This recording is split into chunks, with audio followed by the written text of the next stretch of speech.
topic is irregular starting. Today topic is irregular verbs ma. Irregular verbs ఏమేమి ఉన్నాయి చూడండి. First one is do, second one can, third one will, fourth one shall or will, fifth one have, sixth one would, seventh one used to, eighth one must, ninth one have to, tenth one need to, 11th one ought to, 12th one should do, 13th one may, 14th one might. చూడండి, do means what? చేస్తాను అని. ఏదైనా work I do అంటే నేను చేస్తాను అని. Can అంటే చేయగలను. Can means what? అంటే చేయగలిగాను, అయిపోయింది ఆ పని. ఎంత కష్టంగా ఉండింది ఆ వర్క్ చేయడం నాకు. అది ఉంటది కదా, ఒక హెవీ బాక్స్ ని లిఫ్ట్ చేయడం నాకు చాలా కష్టం ఉంది. I could lift A heavy box. నేను పెద్ద బరువైన బాక్స్ ని ఎత్తగలిగాను. ఆల్రెడీ జరిగిపోయింది కాబట్టి ఏమి యూజ్ చేయాలా? కుడ్ యూజ్ చేయాలా. కెన్ అనేవి చేయగలను. నేను ట్రైన్ ని మూవ్ చేయగలను. I can move train. I can move A train. నేను ట్రైన్ ని మూవ్ చేయగలుగుతాను. చేయగలను. ఇంకా చేయలేదు, చేస్తారు. మీకు అంత కెపాసిటీ ఉంది. అప్పుడు ఏం యూజ్ చేయాలా? కెన్ యూజ్ చేయాలా. డూ అంటే చేస్తాను. I do my homework. నేను హోంవర్క్ చేస్తాను. I can do maths formulas very easily. I can do math subject very easily. I could do that science project very easy manner. I can do that science project very easy manner. Next, shall or will ante chestanu. I shall do my science project. Nenu science project ni chestanu. I had to wash your clothes. నేను బట్టలు ఉతకాల్సి వచ్చింది. మీకు ఇష్టం లేదు, forceful గా మీరు చేయాల్సి వచ్చింది. అప్పుడు ఏం యూజ్ చేయాలా? హ్యాడ్ టు యూజ్ చేయాలి. ఓకేనా? నెక్స్ట్ వుడ్, చేసేవాడు. ఎప్పుడు ఏం పని చేసేవాడు నువ్వు? I would ride my bicycle. ఎప్పుడు నువ్వేం చేసేవాడివి? బైసికిల్ ని తొక్కేవాడివి. ఎప్పుడు చేసేవాడివి.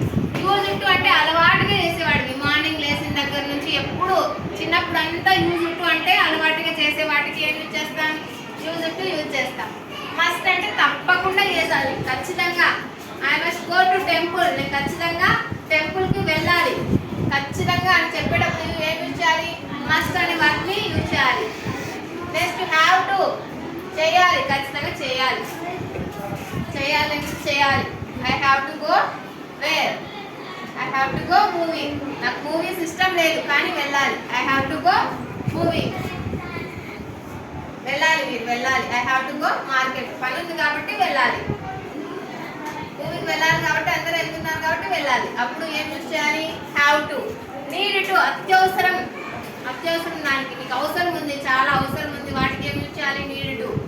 ఎక్కడికి వెళ్ళాలి? మీరు వంట చేసుకొని తినాలంటే you need to go where? కిచెన్కి వెళ్ళాలి. ఇంకా మార్కెట్కి వెళ్ళాలి. You need to go where? మార్కెట్కి వెళ్ళాలి కదా. ఆర్ట్ అంటే బాధ్యత. మీకు ఎక్కడ ఉంది? రెస్పాన్సిబిలిటీ. స్కూల్లో I have to go office. I have to go school. I art to బాధ్యత కదా. I art to go where? Office. I art to go school. బాధ్యత, రెస్పాన్సిబిలిటీ ఉన్న వాటికి ఏం యూజ్ చేయాలి? ఆర్ట్ టు యూజ్ చేయాలి. షుడ్ అంటే తప్పకుండా చేయాలి. ఇది కూడా ఒక రకమైన రెస్పాన్సిబిలిటీ. షుడ్ ఏం యూజ్ చేస్తారు మీరు? You should read a lesson. May అంటే 50% చేస్తే చేయొచ్చు అని. I may go to movie. నేను మూవీకి వెళ్తే వెళ్ళచ్చు. 50% వెళ్తాను, 50% వెళ్ళను అనే వాటికి ఏం యూజ్ చేయాలి? మే యూజ్ చేయాలి. మైట్ అంటే 30% మాత్రమే వెళ్తాను, 70% వెళ్ళను. I might go movie. అలా ఓకేనా? ఇప్పుడు చూడండి, సబ్జెక్టివ్ ప్రొనౌన్స్ ఏంటంటే మనకు తెలుసు కదా. ఐ, నేను, వి, మేము, మనం, యు, నీవు, మీరు, హి, అతడు, షీ, ఆమె, ఇట్, దే, వారు. సో ఇక్కడ ఉండే సబ్జెక్టివ్ ప్రొనౌన్స్ ని, ఇక్కడ ఉండే మన రెగ్యులర్ వర్బ్స్ తెలుసు కదా. V1, V2, V3. V1 ఏంటి? డ్రైవ్. V2 ఏంటి? డ్రోవ్. V3 ఏంటి? డ్రివెన్. సో V1 తీసుకున్నాం.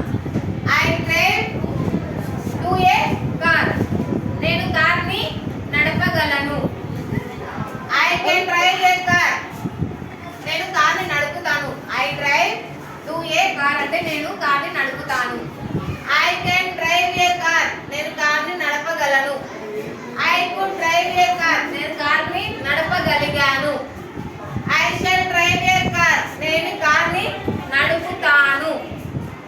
ఇంకా చేయలే మీరు భవిష్యత్ అని రాసిన. భవిష్యత్ అంటే ఎప్పుడు ఫ్యూచర్ అని. ఇంకా చేయలే ఆ వరకు. I had to drive a car. నాకు కార్ని నడపాల్సి వచ్చింది. I would drive a car. నేను కార్ని నడిపేవాడిని. I use to drive a car. నేను కార్ని అలవాటుగా రోజు రెగ్యులర్గా చేసేవాడిని. I must drive a car. నేను తప్పకుండా కార్ని నడుపుతాను. I have to drive a car. నేను కార్ని నడపాల్సి వచ్చింది. I need to drive a car. నేను కార్ను నడపాల్సిన అవసరం ఉంది. I had to drive a car. నాకు బాధ్యతతో కార్ని నడపాలి. Next I need to drive a car అంటే నాకు కార్ని నడపాల్సిన అవసరం ఉంది. I should drive a car. నేను కార్ని తప్పకుండా నడపాలి. I may drive a car. నేను కార్ని నడపాలి. అంటే 50% నడపచ్చు, 50% నడపకపోవచ్చు. I may drive a car. నేను 70% కార్ని నడపకపోవచ్చు, 30% కార్ని నడుపుతాను. ఇలా V1 అనే రెగ్యులర్ వర్బ్స్ ఉన్నాయి కదా, V1, V2, V3లో. అందులో V1 ని బేస్ చేసుకొని, ఈ సబ్జెక్టివ్ ప్రొనౌన్స్ ని బేస్ చేసుకొని, ఈ ఇర్రెగ్యులర్ వర్బ్స్ ని బేస్ చేసుకొని మనం ఏమైనా